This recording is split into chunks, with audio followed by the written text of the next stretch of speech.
Bonjour à tous et bienvenue, vous regardez l'autre direct et aujourd'hui nous sommes en compagnie d'Eliott Aubin, élu de la France Insoumise dans le premier arrondissement de Lyon, bonjour. Bonjour Paul. Alors vous êtes un feignant, un cynique, un extrémiste, vous êtes lequel de ces personnages opposés à la loi travail?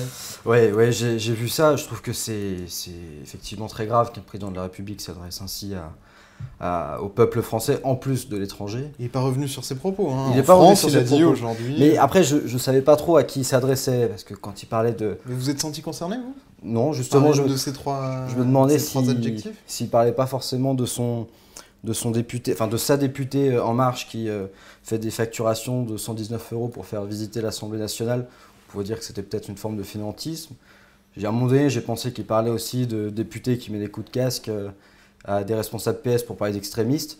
Et puis, pourquoi pas, de Madame Pénicaud, qui est ancienne responsable Danone, pour parler de cynisme avec cette loi travail et la moralisation. Donc voilà, je me suis demandé si à un moment donné, il ne parlait pas de ses propres députés. Bah, c'est une belle diversion, mais finalement cette loi travail, elle risque de passer comme une lettre à la poste. Demain, il y a le premier jour de mobilisation sociale à l'appel de la CGT, une grande manifestation, mais visiblement la mobilisation sera assez faible.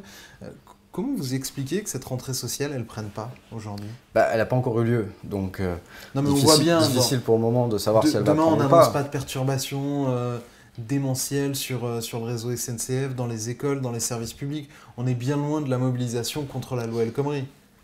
Oui, mais souvent les rentrées sociales... Alors, pour autant que cette loi, ces ordonnances, vont beaucoup plus loin que la loi El Khomri. Alors, souvent, les mobilisations sociales, elles ne prennent pas forcément dès le départ. Ce n'est pas forcément au premier jour qu'on va avoir une déferlante absolument monstrueuse. Non, je pense que ça va se faire sur plusieurs journées. D'ailleurs, il y a une première journée syndicale demain à l'appel notamment de la CGT, à laquelle la France Insoumise va participer. Et puis, nous, on organise aussi une marche contre le coup d'État social d'Emmanuel Macron, ainsi qu'on l'a appelé le 23 septembre à Paris. Et ces deux marches, ces deux manifestations sont complémentaires. Et je pense que c'est la complémentarité à chaque fois de ces mobilisations-là qui va permettre à chaque fois d'augmenter et de rendre cette mobilisation plus forte. Vous parlez de coup d'État social. Un coup d'État, c'est un terme très grave et qui généralement déboucherait sur une réaction populaire conséquente. Ouais. Là, on a l'impression que ça ne va pas trop être le cas et que cette loi, finalement, les gens se disent... Emmanuel Macron a été élu, c'était dans son programme, dont acte. Oui, alors après, il faut voir aussi, d'ailleurs Emmanuel Macron le dit lui-même dans le fameux entretien qu'il a donné à un grand média français, il dit qu'il est conscient du contexte dans lequel il a été élu. Le contexte dans lequel il a été élu, c'est qu'il n'a pas été majoritaire dans le pays. Il y a d'abord une grande abstention au soir du second tour des présidentielles, et puis en plus il est face à Marine Le Pen.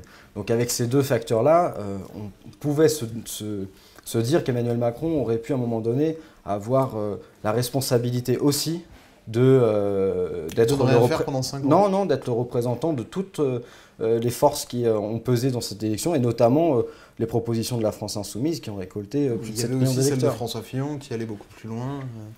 Voilà, on pourrait presque considérer qu'on est dans une synthèse de ces électorats malgré eux.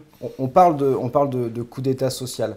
Le terme est peut-être fort, mais en même temps... En quoi c'est un coup d'État social? D'un côté, notre marche, elle n'est pas uniquement sur le travail. Coup d'État, ça veut dire qu'on retire le pouvoir au peuple. Oui, mais écoutez, il y a d'un côté la loi travail, sur laquelle on s'oppose.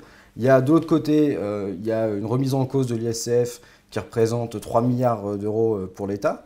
Il y a les APL, c'est 36 millions d'économies. Donc en fait, on voit bien qu'il y a d'un côté l'objectif du gouvernement qui est de dire qu'il faut donner plus d'argent aux plus riches et prendre aux plus pauvres. Et donc c'est cette équation-là qu'on remet en cause. Vous avez fait le pari à la France Insoumise finalement d'une opposition hors des murs de l'Assemblée nationale, du Parlement.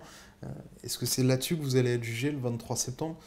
Est-ce qu'on saura si votre stratégie finalement d'opposition dans la rue, elle peut marcher? Alors notre opposition, elle marche sur ses deux jambes. C'est-à-dire que d'un côté, on est force de proposition et en même temps, on est dans l'opposition à l'Assemblée. Vous êtes mis en même temps?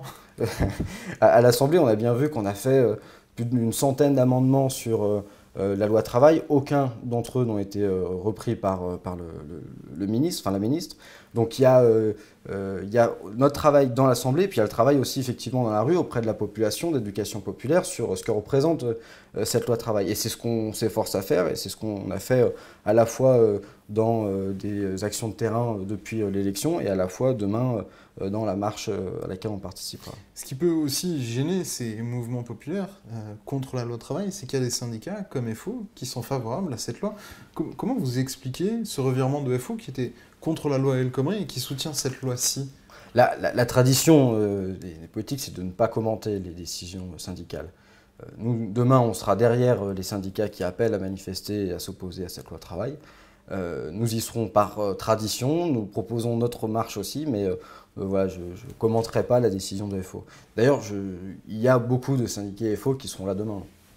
On le verra. Merci beaucoup Elliot Aubin d'avoir répondu à notre invitation. On se retrouve très vite pour une autre édition de l'Autre Direct. Au revoir.